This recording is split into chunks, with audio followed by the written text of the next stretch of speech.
Hey everyone, in this quick Instagram video, I wanted to show you how you could do a picture-in-picture post inside Instagram story. So I'm going to show you how to do that right now. Let me go ahead and start by taking a picture. I'm going to go ahead and flip the camera and I'm going to take a picture of this Rubik's Cube here.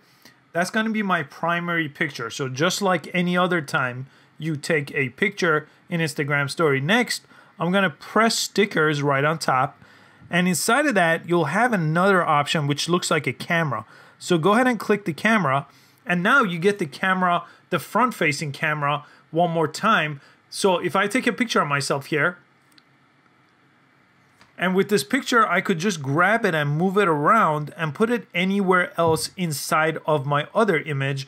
And if I press it one time, it changes it to this round border image. So I could shrink this, I could rotate it. I'm just doing this with my two fingers here, and I could put it anywhere I want.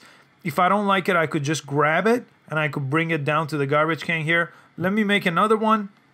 I'll just smile here. And now I could just grab that picture again, tap it one more time.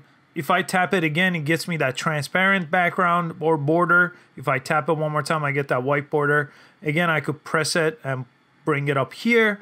And I could do this again. I could take another picture. It always gives me the front-facing camera. And I could take that and I could press it again. I'll shrink it down, press it one more time to get that white border, bring it down here, extend it, anything I want to do with it. And you could also add any other thing like location, mention tag, hashtags. You could even put, you know, any type of text. You can make your own text, anything else you do with Instagram story inside of here to complete your post. So in the case of using this picture-in-picture, for example, I could be making a video about how to solve a Rubik's Cube and I want to show who was making the video, so I'm putting a picture of myself right here on top. So that's a cool way to do things like that for your post.